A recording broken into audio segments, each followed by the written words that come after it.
Shalom from the land of Israel, it's Liat here, and today we are in beautiful Sataf. This place used to be a village and it's located just on the outskirts of Jerusalem. As you can see, now a lot of the remnants and the walls are broken down. And this place really reminds me of the story in the Bible of Nehemiah, when he got word that the walls of Jerusalem are broken down. So we are filming a message today titled, Has God Called You to Something Great?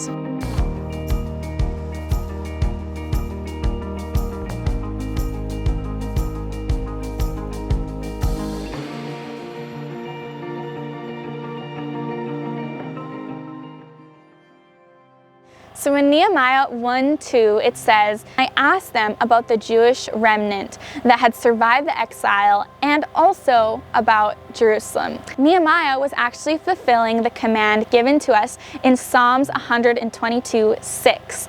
Pray for the peace of Jerusalem. We all know this verse. In Hebrew, it actually instructs us and it says, Sha'alu Shalom Yerushalayim. So this doesn't mean pray. Sha'alu is the Hebrew word for ask, lishol. So what is it telling us? It's telling us, ask about the peace of Jerusalem. Stay informed, stay up to date, stay connected to what's happening here, because it says that God dwells in the midst of Zion and his eyes are always on this place. God has a heart for Israel and Jerusalem is the apple of his eyes. So as believers and as followers of Yeshua, it is a part of our calling to be connected to Israel, to ask about the welfare of Jerusalem, and of course also to pray.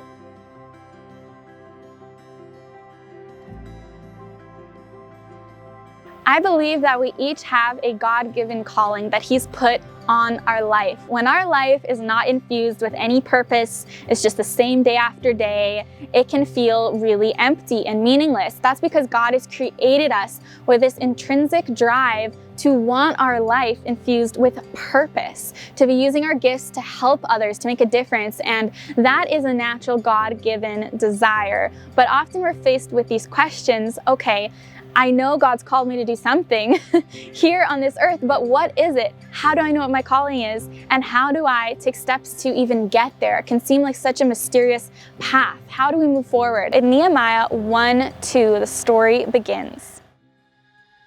Nehemiah gets word that Jerusalem's walls are broken down, much like these walls around me. And he is devastated, he's heartbroken by this news. God puts it on his heart to go back to Jerusalem and to rebuild the walls. The question for us is, what is God calling us to do? As believers, something we're called to do is to rebuild the house of the Lord. Oftentimes, we can be discouraged because we see the body of Messiah is so far from being perfect. It has a lot of issues. Here in Israel, the believing community actually makes up less than 1% of the population here in Israel. So there's a lot of work that needs to be done to build the kingdom of the Lord. Instead of criticizing the body of Messiah, we need to be co-laborers with God. So what is God calling you to do? What is something that bothers you? What is something that when you see it, when you hear about it, you are angry, you feel like somebody has to do something about this problem? If you are thinking that to yourself, that just might be a good indicator that God has called you to do something about that problem.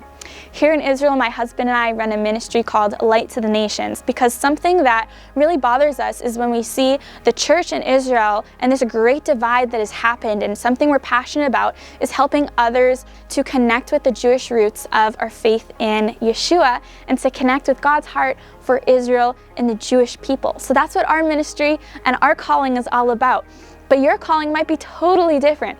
I have friends here in Israel that they have a burden on their heart to help save women and children from the pain of abortion. So their ministry is all about helping women and children. I have other friends here in Israel that they have an organization they run, and it's all about administering justice and about building up businesses here in the land. So it can be totally different spheres of life, but we are all doing the same thing. We're using our gifts and our talents to rebuild the house of the Lord, to advance the kingdom of God. So take out a pen and paper, take a minute and think about this. What is something that really bothers you? What is something that grieves your heart? This is probably a burden that God has put on your heart so that you will take action and do something about it. It's probably connected to what God has called you to do.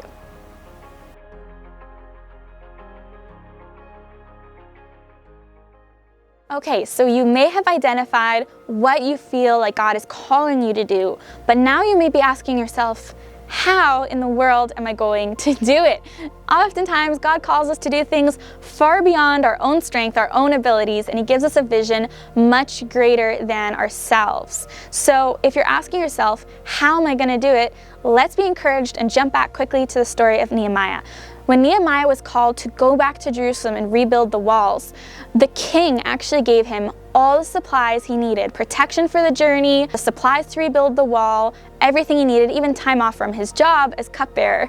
So no matter what you need, God is faithful to supply it. Our second point is where God guides, He provides. We don't have to worry about asking ourselves, how am I going to do this? How am I going to get what I need? How am I going to make the connections, the resources? None of that matters. God is the God of the impossible. Whatever He's called you to do today, whatever He's put on your heart, He is going to be faithful to make a way. All we have to do is obey Him and be faithful to take the first step of obedience and faith that He's calling us to take. So get out a piece of paper again and write out, what is that first step of faith and obedience that God is calling me to take today? How can I trust Him to provide in the journey?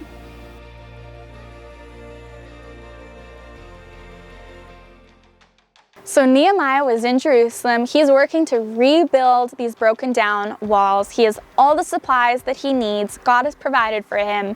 And here comes trouble. It says that Sanballat heard Nehemiah was rebuilding the wall. And it says he became angry and he was furious. He said, "What are those feeble Jews think that they're doing? Will they restore the wall? Will they offer sacrifices? Will they finish it in a day?" So he is mocking Nehemiah and his workers. "Can they bring the stones back to life from those heaps of rubble burned as they are?" So my third point for you today is that when you are doing what God has called you to do, expect opposition. When you're doing what God has called you to do, expect opposition. See, when we start stepping into our purpose and into our calling, when we start taking those steps of faith, the enemy now has a target on our back. He sees us as a threat because we are advancing the kingdom of the Lord. And He is not just going to sit by and let us move forward without any kind of opposition. So we need to dig our heels in and have some tenacity and some perseverance and say that we will not give in to the attacks of the enemy. He can ridicule us, he can mock us. And the thing that's hard about this is that when we step into our purpose and take steps of faith, sometimes the people around us, our closest friends or family even, may not understand. We can't expect everyone to be so supportive of what God is calling us to do. And we can't take this personally because it says that we don't fight against flesh and blood, but against principalities and powers of darkness. So this is really the enemy just trying to discourage us. And it comes in the form of saying, "Who do you think you are? You think that you can really do that? I don't think so. You're too young. You're too inexperienced. Who do you think you are?" If you hear those voices coming at you when you know God has called you to do that thing, be encouraged. That is not the voice of God. That's the voice of the enemy trying to derail your purpose, trying to steer you off course. And you have to dig in your heels, use perseverance, and say, "No, I'm not going to listen to those voices and those lies of the enemy."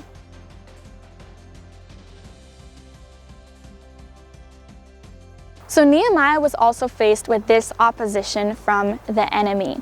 It says that Sanballat and Geshem sent him this message. They said, "Come, let us meet together in one of the villages." But they were scheming to harm me. So I sent messengers to them with this reply. Listen to what Nehemiah said.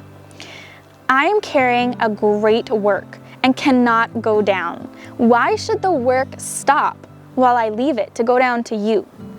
4 times they sent me this message, and each time I gave them the same answer.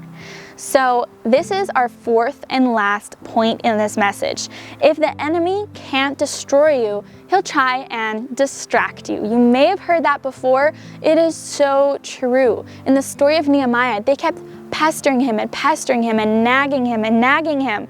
Come down off the wall, because they knew if they could just get him off that wall, they could destroy him. If they could just tempt him, if they could just distract him just a little bit to stop the work for a moment, it would be done and it wouldn't be brought to completion. There are things in our lives that God wants us to bring to completion. He wants us to keep going faithfully with the work that He's called us to do. So what are the distractions in your life today?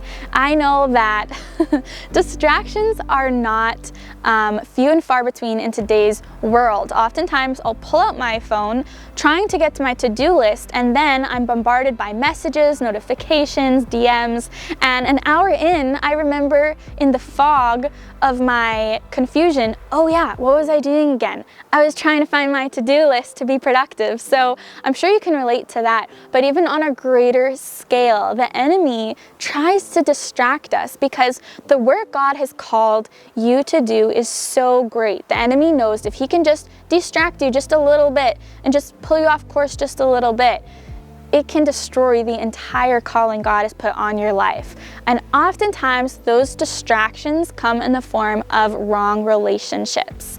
Sanballat and Geshem wanted to meet with Nehemiah. So my question to you is, who do you need to stop meeting with? Who do you need to stop hanging out with? Who do you need to stop going out with? The wrong relationships in your life can be the worst distraction. So this is a good journaling question to ask yourself and to write out. Are the relationships in my life, are they steering me, encouraging me, and championing me towards the call that God has put on my life? Or are they distracting me? Are they pulling me away? The work God has called you to do is so great. It is not worth it to be caught up in the wrong relationship. It's not worth it to be in the same friend group that is just steering you down the wrong path away from your calling. And so Nehemiah made the sacrifice to stay on the wall. And it was a sacrifice. But you know what? That wall got rebuilt in 52 days. This is an incredible feat. If we are faithful to obey God, He will do the rest. So my encouragement to you is get rid of the distractions in your life, and God will do the rest and bring the work to completion.